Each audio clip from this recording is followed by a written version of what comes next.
नमस्कार दोस्तों, फिर आपके सेवा में हम हाजिर हो चुके हैं और 11th क्लास के भौतिक शास्त्र फिजिक्स का ऑब्जेक्टिव क्वेश्चन लेकर आ चुके हैं। पहली वीडियो में हम आपको सब्जेक्टिव क्वेश्चन बताए थे। इस वीडियो में ऑब्जेक्टिव क्वेश्चन को सॉल्व कराने वाले हैं जो आपके पेपर में छपने वाला है। तो चलिए बिना देर के वीडियो को शुरू करते हैं और सभी ऑब्जेक्टिव क्वेश्चन को धर्राटे से देख लेते हैं।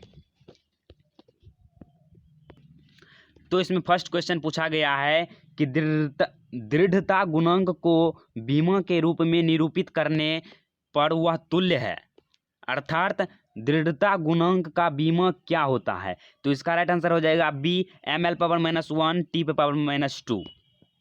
दूसरा क्वेश्चन है, संयंता गुणांक को प्रणाली में एसआई मात्रक और प्रणाली में सीजीएस मात्रक का अनुपात क्या है। अर्थात तो उसके जो गुणांक होते हैं संयंता का, उसका एसआई मात्रक में और सीजीएस मात्रक में उसके प्रणाली का गुणांक अनुपात क्या होगा। तो इसका अनुपात हो ना डी हो जाएगा, 10 होगा। इसका अनुपात हो जाएगा 10 का अनुपात होता है एसआई एवं सीजीएस, सिस्टम इंटरनेशनल पद्धति एंड सेंटीमीटर ग्राम सेकेंड पद्धति में इसका गुणांक का प्रणाली। तो नेक्स्ट क्वेश्चन है उसका अनुपात होता है। तो नेक्स्ट क्वेश्चन है, दो स्थानों के बीच की दूरी आधी दूरी कोई पिंड, दो स्थानों के बीच की दूरी की आधी दूरी कोई पिंड 40 मीटर प्रति सेकंड की चाल से तय करता है, तो यात्रा करने में पिंड की औसत चाल क्या होगी। तो इसका राइट आंसर हो जाएगा ए। आप इसको सॉल्व कर सकते हैं 48 मीटर प्रति सेकेंड स्क्वायर। देखिए इसमें आपको क्या क्या दिया है कि चाल दिया गया है 40 मीटर प्रति सेकेंड की रफ्तार से, और उसके बाद दो स्थानों के बीच की दूरी की आधी दूरी आधी कर देना है आपको। मान लीजिए दूरी r, तो r/2 कर देना है। उसके बाद पिंड को इसकी औसत चाल क्या होगा। तो चाल तो दिया गया है यहाँ पर, और जब इसका समय निकाल लीजिएगा आप। दूरी और जब चाल दिया है तो आप चाल बराबर दूरी बटा समय से समय निकाल लीजिएगा। उसके बाद कुल समय में आपको कुल दूरी बटा कुल समय हो जाएगा औसत चाल बराबर, तो उससे निकालेगा तो आपका आंसर मिल जाएगा। नेक्स्ट क्वेश्चन है, कोई वस्तु एक वृत्ताकार पथ पर घूमती है। पूरे पथ, देखिए यहाँ पर पथ होगा, पूरे पथ का जब 2 चक्कर लगाती है तो वस्तु अपनी प्रारंभिक प्रस्थान बिंदु पर पहुंच जाती है। अगर पथ की त्रिज्या r हो तो वस्तु द्वारा तय की गई विस्थापन तथा दूरी का अनुपात क्या होगा। इसमें विस्थापन भी पूछ दिया गया है और दूरी भी पूछ दिया गया है, तो इसका 0 हो जाएगा। इसका राइट आंसर ए, 0 हो जाएगा। फिर नेक्स्ट क्वेश्चन है कि गैस समीकरण PV/2 बराबर RT में भी निरूपित करता है। तो इसमें भी पूछा गया है, तो भी क्या है, तो वॉल्यूम होता है। तो वॉल्यूम किसका वॉल्यूम होगा, तो गैस के 2 मोल के आयतन को वॉल्यूम कहते हैं, क्योंकि यहाँ पर देखिए 2 के रूप में भी दिया गया है, तो गैस का ही आयतन होता है। तो लेकिन यहाँ पर 2 दिया है तो 2 मोल का आयतन हो जाएगा। तो इस सवाल में आपको फंसना नहीं, गैस का तो आयतन होता है लेकिन किसका, 2 मोल का है। ना ही 1 मोल होगा, ना ही 1/2 मोल होगा, ना ही बर्तन का। हो जाएगा सी ऑप्शन राइट।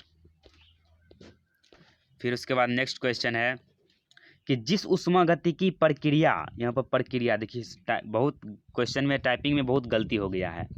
तो जिस उष्मागतिकी प्रक्रिया में प्रक्रमों के बीच ऊष्मा का आदान प्रदान नहीं होता है वह कहलाता है। देखिए उष्मागतिकी प्रक्रिया में 2 प्रक्रम, कोई भी प्रक्रम ले लीजिए और उसमें ऊष्मा का आदान प्रदान एक स्थान से दूसरे स्थान नहीं जाएगा तो वह क्या कहलाएगा, तो वह रुद्धोष्म कहलाएगा। रुद्धोष्म कहलाता है, रुद्धोष्म। 6 का हो जाएगा बी। क्या संतुलन की अवस्था में किसी पदार्थ में संचरित ऊष्मा Q बराबर KA dt/dx से निरूपित किया जाता है, इसे dt/dx कहलाता है। तो 7 का राइट आंसर हो जाएगा ए, तापीय ग्रेडिएंट। तापीय ग्रेडिएंट जब संतुलित अवस्था में किसी पदार्थ से संचरित ऊष्मा Q बराबर KA into KT/dx into T से निरूपित करते हैं, तो उसमें dt/dx जो है ना वह तापीय ग्रेडिएंट कहलाता है। dt/dx याद रखना आपको। फिर उसके बाद फिर आसानी क्वेश्चन है कि सूखी हवा की तुलना में आर्द्र हवा में ध्वनि का वेग होता है, तो इसका हो जाएगा अधिक होता है। ए हो जाएगा इसका राइट ऑप्शन कि सूखी हवा में जो है ना आर्द्र हवा की तुलना में ध्वनि का वेग अधिक होता है। फिर है बदिश परिणाम होता है, इसका भी हो जाएगा राइट आंसर रचनात्मक और विनाशी व्यक्तिकरण, बी हो जाएगा इसका राइट आंसर। उसके बाद 10 नंबर का क्वेश्चन है कि अगर पृथ्वी का द्रव्यमान नियत रहे, उसकी त्रिज्या को 1% घटा दिया जाए तो पृथ्वी की सतह पर गुरुत्वाकर्षण त्वरण डैश बढ़ जाएगा या घट जाएगा। तो इसका राइट आंसर हो जाएगा 2% बढ़ जाएगा, बी हो जाएगा। हल करने के पश्चात बी आ जाएगा, इसका आंसर 2% बढ़ जाएगा। उसके बाद देखिए 11 से लेकर 15 तक में ऐसे प्रश्न है जिसमें आपको 2 कथन दिया रहेगा। इस कथन को जो है ना यहाँ पर 4 ऑप्शन के अनुसार भरना है कि ए होगा या बी। अगर पहले कथन से दूसरी कथन की व्याख्या होगी तो ए भरना है, अगर व्याख्या नहीं होगी दूसरे कथन से पहले कथन की तो बी भरना है। अगर कथन 1 सत्य है पर कथन 2 असत्य है तो सी भरना है। उसके बाद कथन 1 अगर असत्य है और दूसरा सत्य है, इसका उल्टा, तो आपको डी भरना है। इस तरह से भरना है। तो देख लीजिए पहला कथन क्या है इसमें,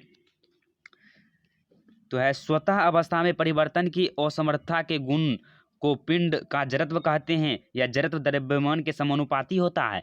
तो इसमें जो है ना दूसरे के द्वारा पहला का विशेषता को बतलाया जा रहा है, मतलब गुण को जो है ना व्याख्यान करता है। तो ये हो जाएगा इसका ए ऑप्शन हो जाएगा राइट ऑप्शन। तो इसका ए हो जाएगा राइट ऑप्शन, ऊपर में यहाँ पर ए हो जाएगा। इस तरह से भरना है कथन 2 के दौरान जो एक की व्याख्या हो रही है। उसके 12 का है, इसी तरह से भरना है आपको। 2 वस्तुओं के संपर्क सतहों के बीच क्रियाशील अवरोधक बल जो उनके आपेक्षिक गति का विरोध करता है घर्षण बल कहलाता है। यह संपर्क सतह के क्षेत्रफल पर निर्भर करता है। तो इसका आंसर हो जाएगा सी, अर्थात जो है ना पहले के द्वारा दूसरी की पहला सत्य है दूसरा असत्य है। फिर 13 नंबर का क्वेश्चन है, बल की दिशा या विपरीत दिशा में विभागीय बल द्वारा जब कोई वस्तु विस्थापित होती है तो कार्य संपादित होता है। फिर दूसरा कथन है कि कंजर्वेटिव बल द्वारा किसी बंद सतह पर संपादित कार्य शून्य होता है। तो इसका भी राइट आंसर हो जाएगा सी, कि पहला सत्य है और दूसरा असत्य है। सी हो जाएगा 13 का सी। फिर 14 का है कि दर्बोताप में वृद्धि से इसके पृष्ठ तनाव का मान घटता है। फिर दूसरा कथन है द्रव्य के क्रांतिक ताप पर उसके पृष्ठ तनाव शून्य होता है। तो ए हो जाएगा इसका, कि दूसरे के द्वारा पहले की विशेषता का बखान किया जा रहा है। उसके बाद 15 नंबर का क्वेश्चन है, सरल आवर्त गति मुक्त कण का वेग महत्तम विस्थापन के बिंदु का महत्तम होता है या v बराबर √a² माइनस x² सरल आवर्त गति मुक्त होती है। तो इसका आंसर डी हो जाएगा। पहला जो है ना वह असत्य है, दूसरा सत्य है। 16 से लेकर 18 तक के प्रश्नों में है जो एक से अधिक सही उत्तर हो सकता है। तो है विमीय समीकरण की मदद से डैश कर सकते हैं। तो इसका राइट आंसर हो जाएगा B, C and D. B भी होगा इसका राइट आंसर, सी भी होगा और डी भी होगा। सूत्र की सत्यता की जांच कर सकते हैं, विभिन्न भौतिक राशियों के बीच संबंध स्थापित कर सकते हैं, 1 न्यूटन बल को डायन में परिवर्तित कर सकते हैं। तो ये विमीय समीकरण के द्वारा ये तीनों बातों को हम कर सकते हैं। तो इसका राइट आंसर बी, सी, डी तीनों हो जाएगा। तीनों को भर देना है। उसके बाद है एक m द्रव्यमान का गोला स्थिर वेग v से चलता है और समान द्रव्यमान वाले स्थिर एक दूसरे से टकराता है। अगर E प्रत्यावर्तन गुणांक हो तो इस ऑप्शन में हो जाएगा राइट आंसर इसका बी एंड सी।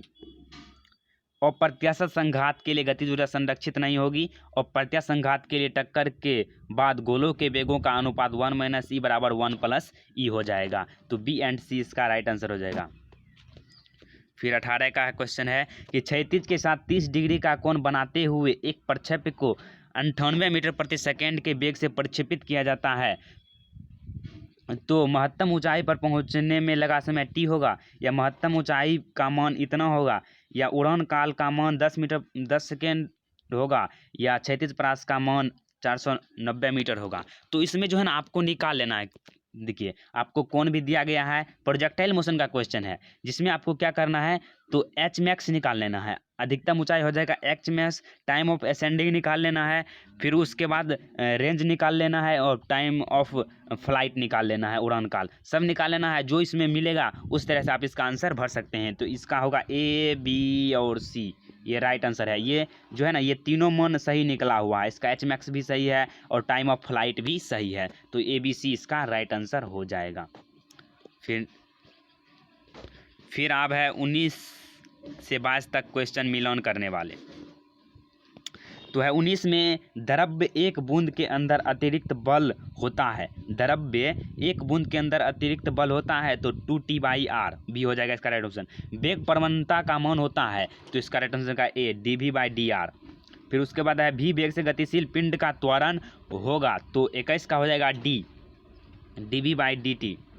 फिर r त्रिज्या वाले केस नली में चढ़े पानी की ऊंचाई होती है तो ये हो जाएगा इसका ऑप्शन सी h बराबर 2t cos θ/r pg।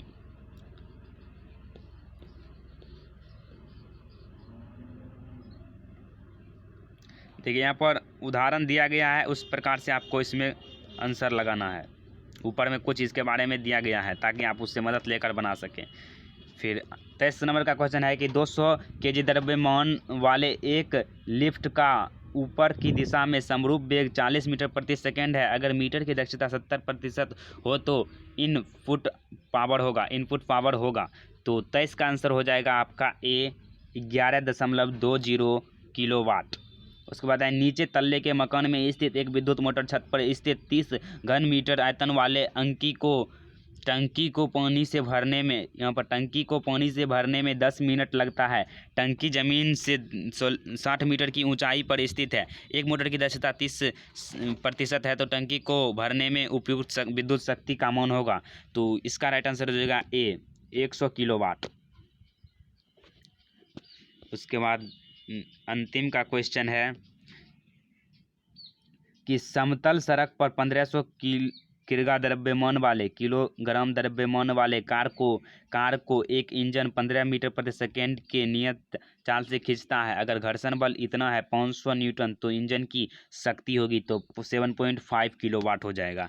तो इस वीडियो में आपको पूरा ऑब्जेक्टिव क्वेश्चन सब्जेक्टिव क्वेश्चन करा चुके हैं, ऑब्जेक्टिव क्वेश्चन सिर्फ। तो मिलते हैं अगली वीडियो में, तब तक के लिए जय हिंद जय भारत।